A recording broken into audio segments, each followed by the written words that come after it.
सियावर रामचंद्र की जय। सियावर रामचंद्र की जय। श्रद्धेय मंच, सभी संत एवं ऋषिगण, यहाँ उपस्थित और विश्व के कोने कोने में हम सबसे साथ जुड़े हुए सभी राम भक्त, आप सबको प्रणाम, आप सबको राम राम।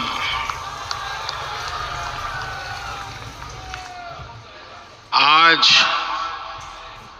हमारे राम आ गए हैं।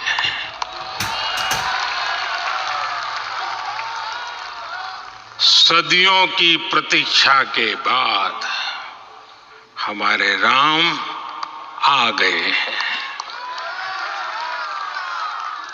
सदियों का अभूतपूर्व धैर्य, अनगिनत बलिदान, त्याग और तपस्या के बाद हमारे प्रभु राम आ गए हैं।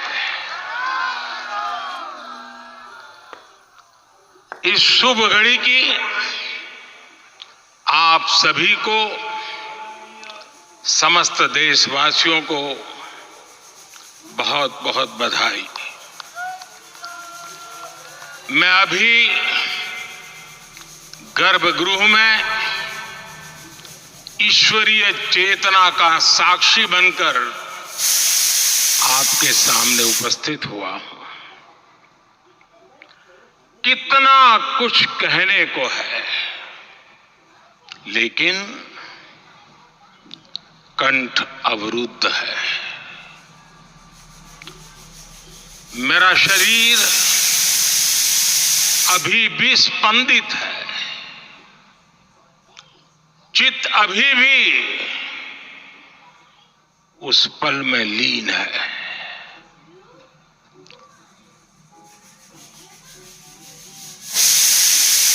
हमारे रामलला अब टेंट में नहीं रहेंगे।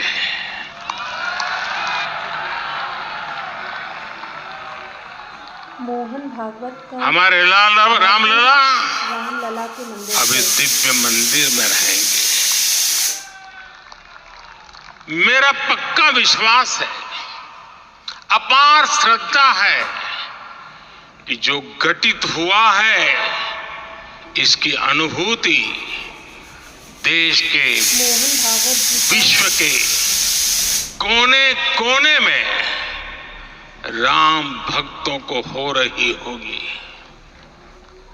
ये क्षण अलौकिक है। रामलला के मंदिर, ये पल पवित्रतम है। ये माहौल, ये वातावरण, ये ऊर्जा, ये घड़ी प्रभु श्री राम का हम सब पर आशीर्वाद है। 22 जनवरी 2024 का ये सूरज एक अद्भुत आभा लेकर आया है। 22 जनवरी 2024 ये कैलेंडर पर लिखी एक तारीख नहीं, ये एक नए काल चक्र का उद्गम है।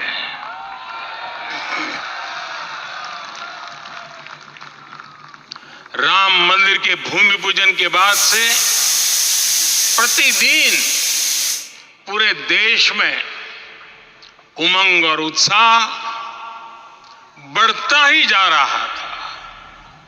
निर्माण कार्य देख देशवासियों में हर दिन एक नया विश्वास पैदा हो रहा था। आज हमें सदियों के उस धैर्य की धरोहर मिली है। आज हमें श्री राम का मंदिर मिला है। गुलामी की मानसिकता को तोड़कर उठ खड़ा हो राष्ट्र। अतीत के हर दंश से हौसला लेता हुआ राष्ट्र ऐसे ही नव इतिहास का सृजन करता है। आज से 1000 साल बाद भी इतनी बड़ी राम कृपा है कि हम सब इस पल को जी रहे हैं, इसे साक्षात घटित होते देख रहे हैं। आज दिन दिशाएं दिगंत सब दिव्यता से परिपूर्ण है। ये समय सामान्य समय नहीं है, ये काल के चक्र पर सर्वकालिक शाही से अंकित हो रही अमिट स्मृति रेखाएं हैं। साथियों, हम सब जानते हैं कि जहां राम का काम होता है वहां पवन पुत्र हनुमान अवश्य विराजमान होते हैं। इसलिए मैं राम भक्त हनुमान और हनुमान गढ़ी को भी प्रणाम करता हूं। मैं माता जानकी, लक्ष्मण जी, भरत, शत्रुघ्न सबको नमन करता हूं। मैं पावन अयोध्यापुरी और पावन सरयू को भी प्रणाम करता हूं। मैं इस पल दैवीय अनुभव कर रहा हूं कि जिनके आशीर्वाद से ये महान कार्य पूरा हुआ है। वे दिव्य आत्माएं, वे दैवीय विभूतियां भी इस समय हमारे आसपास उपस्थित है। मैं इन सभी दिव्य चेतनाओं को भी कृतज्ञता पूर्वक नमन करता हूं। मैं आज प्रभु श्री राम से क्षमा याचना भी करता हूं। हमारे पुरुषार्थ, हमारे त्याग, तपस्या में कुछ तो कमी रह गई होगी कि हम इतनी सदियों तक ये कार्य कर नहीं पाए। आज वो कमी पूरी हुई है।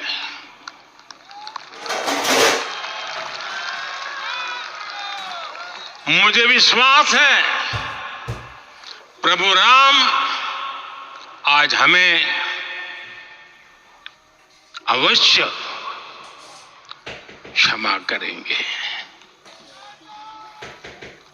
मेरे प्यारे देशवासियों, त्रेता में राम आगमन पर पूज्य संत तुलसीदास जी ने लिखा है, प्रभु बिलोकी हर से पुरबासी, जनित वियोग विपत्ति समनासी। अर्थात प्रभु का आगमन देकर ही सब अयोध्यावासी, समग्र देशवासी हर्ष से भर गए। लंबे वियोग से जो आपत्ति आई थी उसका अंत हो गया। उस कालखंड में तो वो वियोग केवल 14 वर्षों का था, तब भी इतना असह्य था। इस युग में तो अयोध्या और देशवासियों ने सैकड़ों वर्षों का वियोग सहा है। हमारी कई पीढ़ियों ने वियोग सहा है। भारत के तो संविधान में उसकी पहली प्रति में भगवान राम विराजमान है। संविधान के अस्तित्व में आने के बाद भी दशकों तक प्रभु श्री राम के अस्तित्व को लेकर कानूनी लड़ाई चली। मैं आभार व्यक्त करूंगा भारत की न्यायपालिका का, जिसने न्याय की लाज रख ली।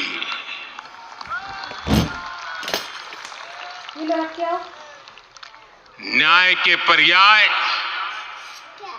प्रभु राम का मंदिर भी न्यायबद्ध तरीके से ही बना। साथियों, आज गांव-गांव में एक साथ कीर्तन संकीर्तन हो रहे हैं। आज मंदिरों में उत्सव हो रहे हैं, स्वच्छता अभियान चलाए जा रहे हैं। पूरा देश आज दीपावली मना रहा है। कल मैं श्री राम के आशीर्वाद से धनुषकोडी में राम सेतु के आरंभ बिंदु अरिचल मुनाई पर था।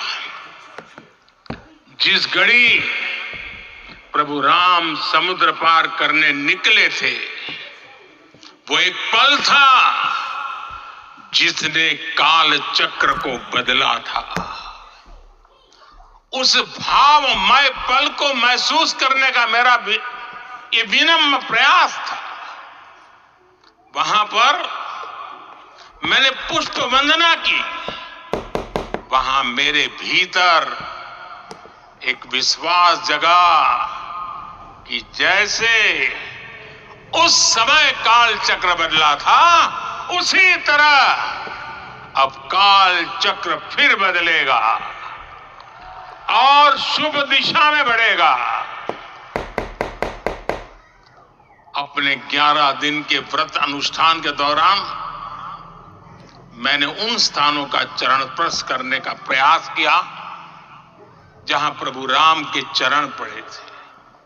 चाहे वो नासिक का पंचवटी धाम हो, केरला का पवित्र त्रिपायर मंदिर हो, आंध्र प्रदेश में लेपाक्षी हो, श्रीरंगम में रंगनाथ स्वामी मंदिर हो, रामेश्वरम में श्री रामनाथ स्वामी मंदिर हो, या फिर धनुषकोडी। मेरा सौभाग्य है कि इसी पुनीत पवित्र भाव के साथ मुझे सागर से सरयू तक की यात्रा का अवसर मिला। सागर से सरयू तक हर जगह राम नाम का वही उत्सव भाव छाया हुआ है। प्रभु राम तो भारत की आत्मा के कण कण से जुड़े हुए हैं। राम भारतवासियों के अंतर मन में विराजे हुए हैं। हम भारत में कहीं भी किसी की अंतरात्मा को छुएंगे तो इस एकत्व की अनुभूति होगी और यही भाव सब जगह मिलेगा। इससे उत्कृष्ट, इससे अधिक देश को समायोजित करने वाला सूत्र और क्या हो सकता है। मेरे प्यारे देशवासियों, भगवान जी आए हैं। मुझे देश के कोने कोने में अलग अलग भाषाओं में रामायण सुनने का अवसर मिला है। लेकिन विशेषकर पिछले 11 दिनों में रामायण अलग अलग भाषा में अलग राज्यों से मुझे विशेष रूप से सुनने का मौका मिला। राम को परिभाषित करते हुए ऋषियों ने कहा है, रमन्ते यस्मिन् इति रामः, अर्थात जिसमें रम जाए वही राम है। राम लोक की स्मृतियों में, पर्वत से लेकर परंपराओं में सर्वत्र समाये हुए। हर युग में लोगों ने राम को जिया है। जय जय करेंगे। हर युग में लोगों ने अपने अपने शब्दों में अपनी अपनी तरह से राम को अभिव्यक्त किया है और ये राम रस जीवन प्रवाह की तरह निरंतर बहता रहता है।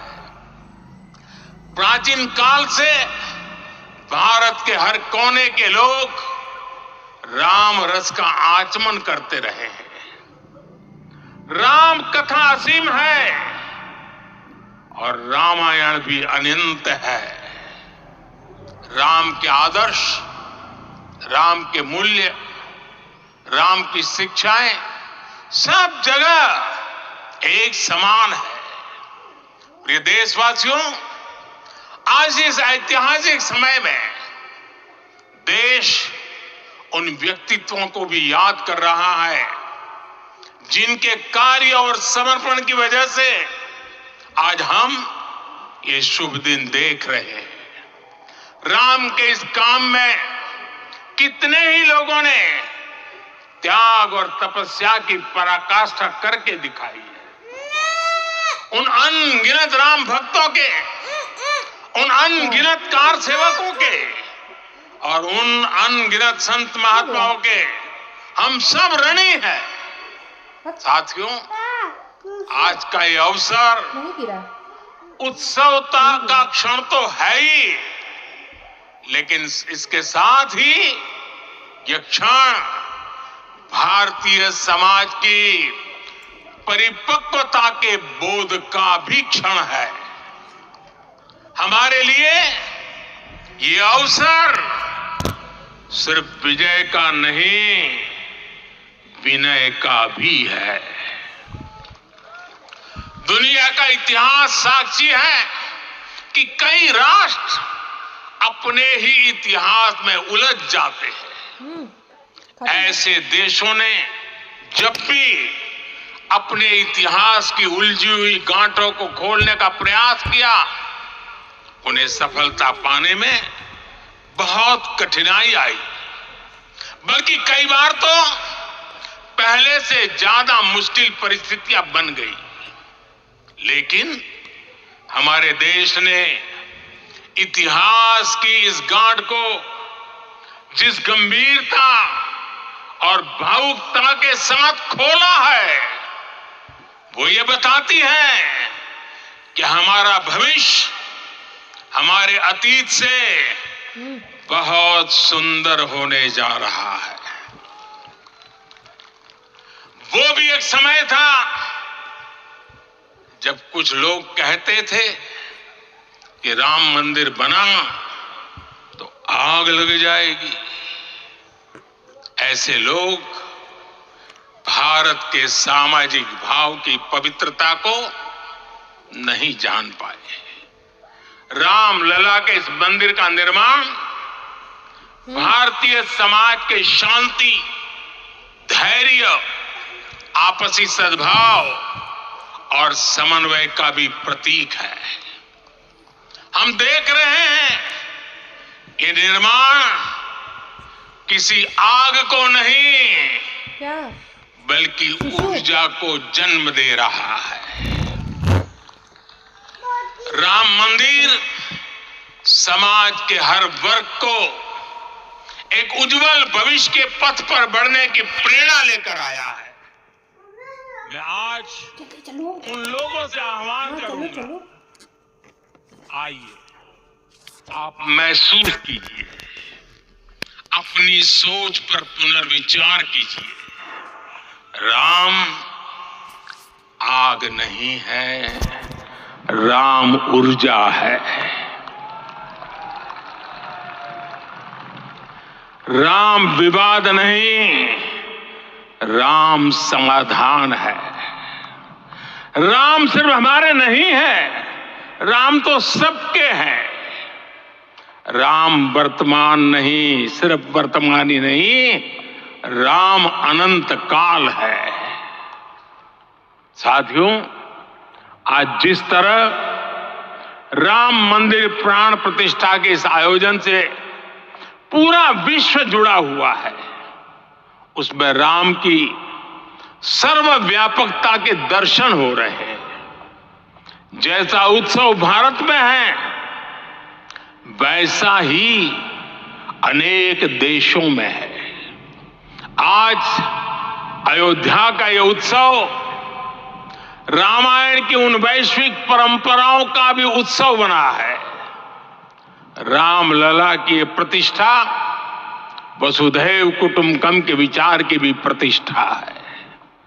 साथियों, आज अयोध्या में केवल श्री राम के विग्रह रूप की प्राण प्रतिष्ठा नहीं हुई है, ये श्री राम के रूप में साक्षात भारतीय संस्कृति के प्रति अटूट विश्वास की भी प्राण प्रतिष्ठा है। ये साक्षात मानवीय मूल्यों और सर्वोच्च आदर्शों की भी प्राण प्रतिष्ठा है। इन मूल्यों की, इन आदर्शों की आवश्यकता आज संपूर्ण विश्व को है। सर्वे भवन्तु सुखिनः, ये संकल्प हम सदियों से दोहराते आए हैं। आज उसी संकल्प को राम मंदिर के रूप में साक्षात आकार मिला है। ये मंदिर मात्र एक देव मंदिर नहीं है, ये भारत की दृष्टि का, भारत के दर्शन का, ये राम के रूप में राष्ट्र चेतना का मंदिर है। राम भारत की आस्था है, राम भारत का आधार है, राम भारत का विचार है, राम भारत का विधान है, राम भारत की चेतना है, राम भारत का चिंतन है, राम भारत की प्रतिष्ठा है, राम भारत का प्रताप है, राम प्रभा है, राम प्रभाव है, राम नेति भी है, राम नीति भी है, राम नित्यता भी है, राम निरंतरता भी है, राम विभु है, विशद है, राम व्यापक है, विश्व है, विश्वात्मा है।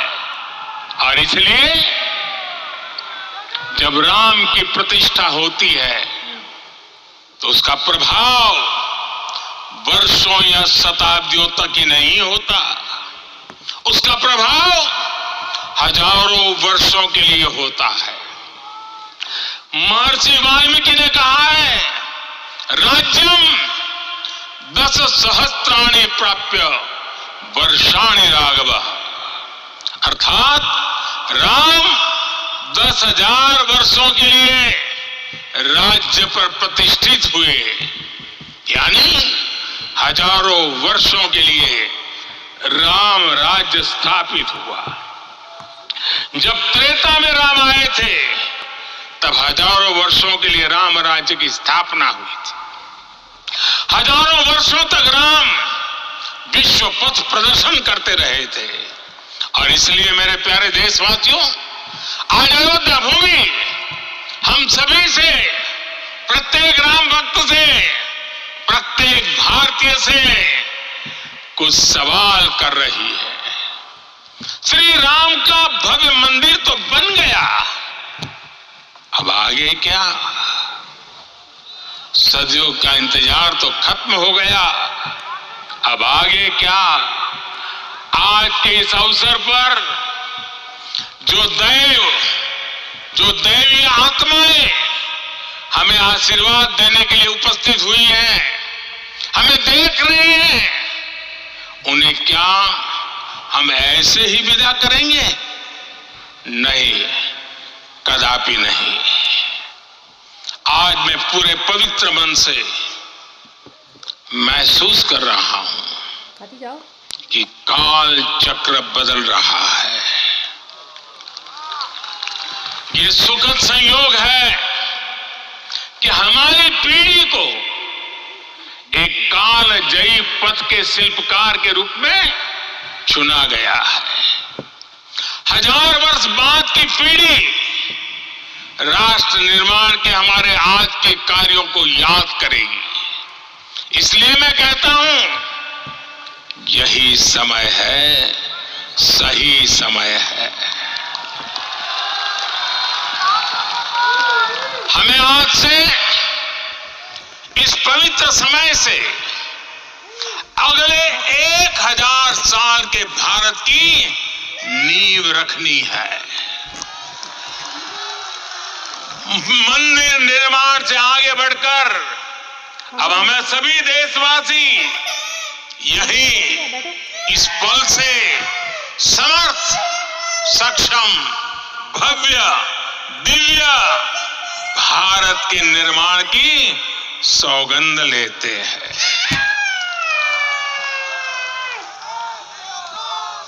राम के विचार मानस के साथ ही जनमानस में भी हो, यही राष्ट्र निर्माण की सीढ़ी है।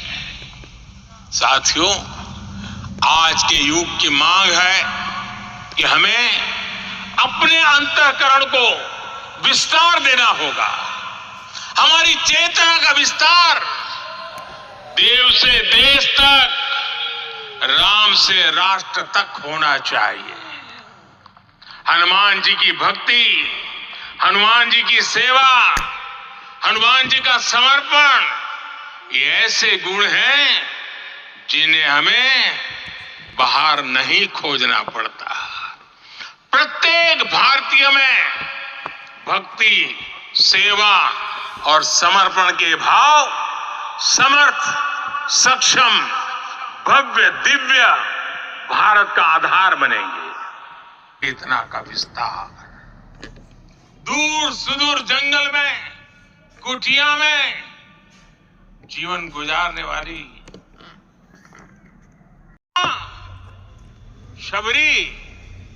शबरी का ध्यान आते ही अप्रतिम विश्वास जागृत होता है। मां सबरी तो कब से कहती थी, राम आएंगे।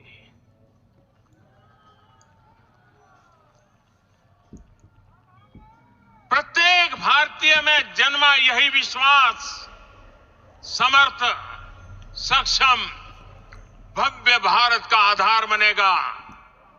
और यही तो है देव से देश और राम से राष्ट्र की चेतना का विस्तार। हम सब जानते हैं कि निषाद राज की मित्रता सभी बंधनों से परे है। निषाद राज का राम के प्रति सम्मोहन, प्रभु राम का निषाद राज के लिए अपनापन कितना मौलिक है। सब अपने हैं, सभी समान है। प्रत्येक भारतीय में अपनत्व की, बंधुत्व की ये भावना समर्थ, सक्षम, भव्य, दिव्य भारत का आधार बनेगी। और यही तो है देव से देश और राम से राष्ट्र की चेतना का विस्तार। साथियों, आज देश में निराशा के लिए रत्ती भर भी स्थान नहीं है। मैं तो बहुत सामान्य हूं, मैं तो बहुत छोटा हूं। अगर कोई ये सोचता है तो उसे गिलहरी के योगदान को याद करना चाहिए। गिलहरी का स्मरण ही हमें हमारी इस हिचक को दूर करेगा। हमें सिखाएगा कि छोटे बड़े हर प्रयास की अपनी ताकत होती है, अपना योगदान होता है। और सबके प्रयास की यही भावना समर्थ, सक्षम, भव्य, दिव्य भारत का आधार बनेगी। और यही तो देव से देश और राम से राष्ट्र की चेतना का विस्तार। साथियों, लंकापति रावण प्रकांड ज्ञानी थे, अपार शक्ति के ध्यानी थे, लेकिन जटायु जी की मूल्य निष्ठा देखिए। वे महाबली रावण से भिड़ गए। उन्हें भी पता था कि वो रावण को परास्त नहीं कर पाएंगे, लेकिन फिर भी उन्होंने रावण को चुनौती दी। कर्तव्य की यही पराकाष्ठा ठीक है, हम टीवी बंद कर दे रहे, अपने लगा ले रहे हैं। अपने लगा ले। भव्य दिव्य भारत का आधार है, और यही तो है देव से देश और राम से राष्ट्र की चेतना का विस्तार। आइए हम संकल्प लें कि राष्ट्र निर्माण के लिए हम अपने जीवन का पल पल लगा देंगे। राम काज से राष्ट्र काज, समय का पल पल, शरीर का कण कण राम समर्पण को राष्ट्र समर्पण के ध्येय से जोड़ देंगे। मेरे देशवासियों, प्रभु श्री राम की हमारी पूजा विशेष होनी चाहिए।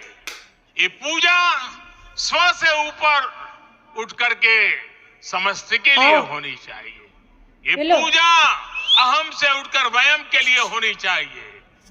प्रभु को जो भोग चढ़ेगा वो विकसित भारत के लिए हमारे परिश्रम की पराकाष्ठा का प्रसाद भी होगा। हमें नित्य पराक्रम, पुरुषार्थ, समर्पण का प्रसाद प्रभु राम को चढ़ाना होगा। इनसे नित्य प्रभु राम की पूजा करनी होगी, तब हम भारत को वैभवशाली और विकसित बना पाएंगे। मेरे प्यारे देशवासियों, ये भारत के विकास का अमृत काल है। आज भारत युवा शक्ति की पूंजी से भरा हुआ है, ऊर्जा से भरा हुआ है। ऐसी सकारात्मक परिस्थितियां फिर न जाने कितने समय बाद बनेगी। हमें अब चूकना नहीं है, हमें अब बैठना नहीं है।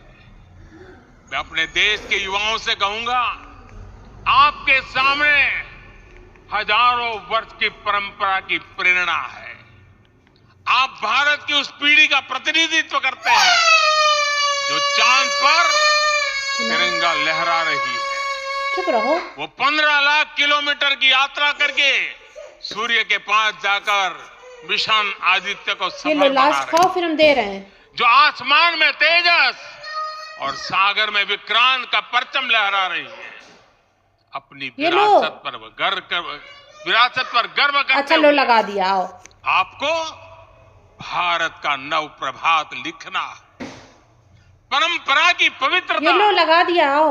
और आधुनिकता की अनंतता, दोनों ही पथ पर चलते हुए अब तुम भारत समृद्धि के लक्ष्य तक पहुंचेगा। मेरे साथियों, आने वाला समय अब सफलता का है। आने वाला समय अब सिद्धि का है। ये भव्य राम मंदिर साक्षी बनेगा भारत के उत्कर्ष का, भारत के उदय का। ये भव्य राम मंदिर साक्षी बनेगा भव्य भारत के अभ्युदय का, विकसित भारत का। ये मंदिर सिखाता है कि अगर लक्ष्य सत्य प्रमाणित हो, अगर लक्ष्य सामूहिकता और संगठित शक्ति से जन्मा हो, तब उस लक्ष्य को प्राप्त करना असंभव नहीं है।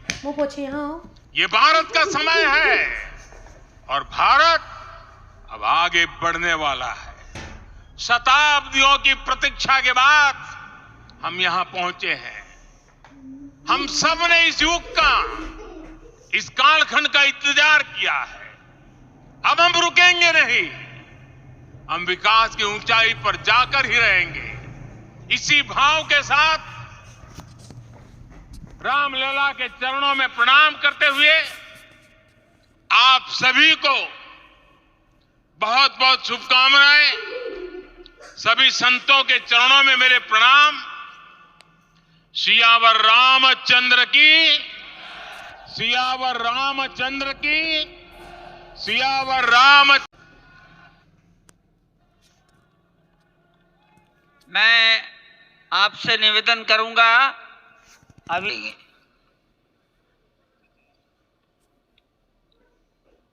माननीय प्रधानमंत्री जी के साधु संतों के निकट की ओर जा रहे हैं।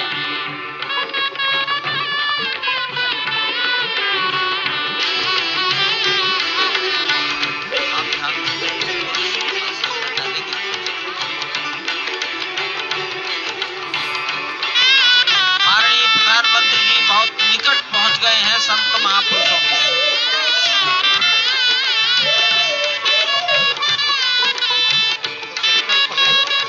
देव से देश और राम से राष्ट्र का निर्माण, यानी कि राष्ट्रीय चेतना में जो राम विराजे हैं वो राष्ट्रीय जनमानस में राम के गुणों का अवतार हो। मानस में जो राम हैं उनके गुणों का भारत के जनमानस में अंगीकार हो।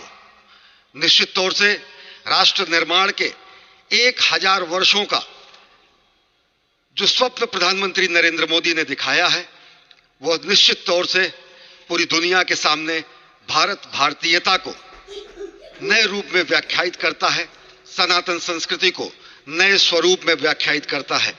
हमारी ही संस्कृति कहती है संगच्छध्वम संवदध्वम संवो मनांसि जानताम। हमारी ही संस्कृति कहती है सहना भवतु सहनौ भुनक्तु। हमारी ही संस्कृति कहती है कि हम विश्व बंधुत्व के लिए अपना सर्वस्व न्यौछावर करें, राष्ट्र निर्माण में अपना सर्वस्व अंशदान करें। प्रधानमंत्री मोदी के उद्बोधन में राष्ट्रीय समरसता का संदेश पूरे विश्व में व्यापक होता हुआ भगवान श्री राम की धरा से बहुत ही आनंद का विश्व की समरसता, विश्व की कल्याण और शांति की स्थापना का संदेश एक बार फिर से गुंजायमान होता हुआ कुछ तो है, कुछ तो खास है इस राष्ट्र में जो परब्रह्म परमात्मा को अपनी गोद में आकर्षित कर लेता है।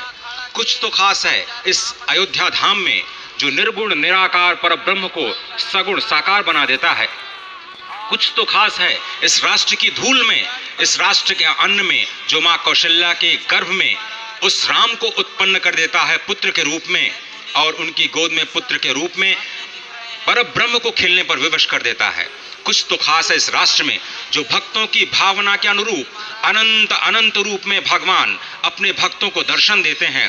राम सबके हैं, राम सर्वत्र हैं, और इसीलिए आज एक ऐसे ही अद्भुत अलौकिक स्वरूप में, बाल रूप में 5 वर्ष के राघव अब अपने भक्तों को नए नवीन नूतन दर्शन के लिए पधार चुके हैं। स्वागत कीजिए भगवान श्री राम का इस नए अवतार में। आज के इस अलौकिक दिव्य द्वादशी की तिथि में, जब कूर्म अवतार का दिन, आज भगवान श्री राम ने एक बार फिर से अवतार लिया। धराधाम, अयोध्या धाम, सरयू, सब कुछ प्रसन्न, आनंदित, उल्लसित। और अभिवादन स्वीकार कर रहे हैं प्रधानमंत्री नरेंद्र मोदी। यहाँ पर पहुंचे हुए संत समाज का, आम जन का, जनता जनार्दन का, विशिष्ट अतिथियों का। आज अयोध्या धाम में भगवान श्री राम के मंदिर में प्राण प्रतिष्ठा कार्यक्रम इस मायने में भी विलक्षण है क्योंकि समूची भारत की सारी परंपरा, सभी धर्म, संप्रदाय, मत, पंथ, सबका यहाँ पर सम्मिलन हुआ है। एक यहाँ पर ऐसा समागम हुआ है जो सनातन संस्कृति के शाश्वत स्वरूप को स्थापित करता है। यहाँ पर शैव, वैष्णव, शाक्त, पत्य, गणपत्य, सिख, बौद्ध, जैन, दशानंद, शंकर, रामानुजाचार्य संप्रदाय, निम्बारका संप्रदाय, विष्णुनामी संप्रदाय, राम सनेही संप्रदाय, पंथों में घीसा पंथ, गरीबदासी, गौड़िया, कबीर पंथी, वाल्मीकि पंथी, धार्मिक संगठनों में अनेकानेक विश्व कल्याण में लगे हुए, भारत निर्माण में लगे हुए संगठनों के प्रतिनिधि, महिमा समाज, अकाली, निरंकारी, राम नामधारी, राधा स्वामी, वरकरी, वीरशैव, हर कोई भारत की समस्त मत पंथराय की जो अलग अलग धाराएं हैं वो आज उनका यहाँ पर समागम हुआ है। आज समाज का सेवक हूँ मैं तो समष्टि के लिए व्यष्टि का कर सकता बलिदान अब है हिंदू तन मन परम अयोध्या धाम से।